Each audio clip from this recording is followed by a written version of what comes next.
When it comes to having a perfectly behaved dog, one of the things you need to avoid is separation anxiety. You want to be able to leave your dog at home but leave them alone, content and calm, getting them to go in their bed without having to persuade them all the time. In this video I'm going to show you some tips to guarantee success and avoid separation anxiety altogether. Step 1. Leave the house in a calm, relaxed state. Telling your dog it's okay, don't worry, I'll be back soon is going to bring those energy levels up, making them more frustrated when you do leave. So before you leave, bring those energy levels down and don't make it such a fuss when you do leave. Exercise them properly before leaving. Doing so in itself will help remove separation anxiety.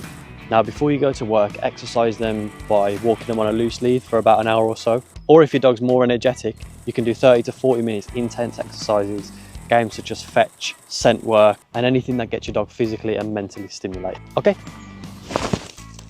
So the next step is to crate train your dog. Now there's a big misconception about crate training. A lot of people think it can be cruel. It's very similar to a baby cot. So it's a place where you can put your dog where they feel safe and secure and you can be worry-free whilst they're in there. So my dog, for example, all she's ever known from a young pup is that this crate is a safe and secure place for her. Nobody goes in there. She gets to chill out in there and she gets the best treats while she's in there.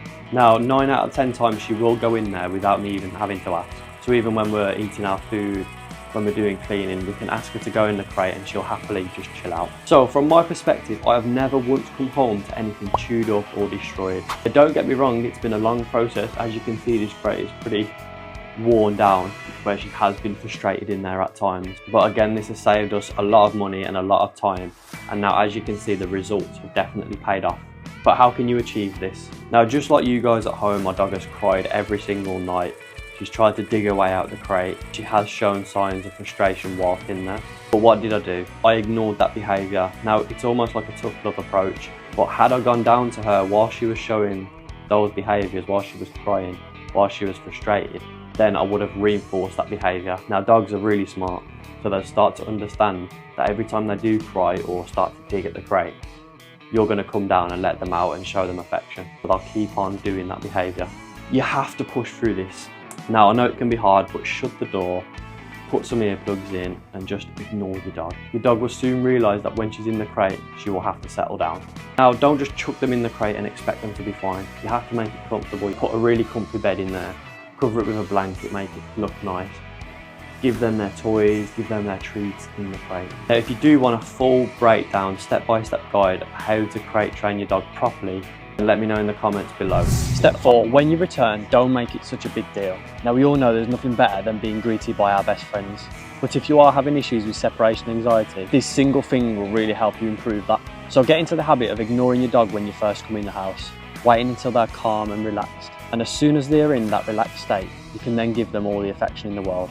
Now another thing to consider is we all think about your dog hate wanting to be alone, and there's so much negativity around it. So how about we turn that into a positive and think about how we can make our dog love being alone. This is all part of crate training. So you can use a Kong, fill it with their favourite treats and pop it in the freezer overnight so it lasts longer.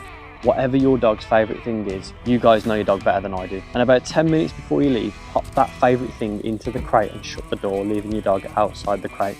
Now what this does is it builds up sort of anticipation for your dog, waiting, raring to go, ready to go into that crate to have their favourite thing. Then when you're about to leave, open the crate door, let them in, let them have their favourite thing, shut the door behind them without making too much fuss, and then leave the house calmly.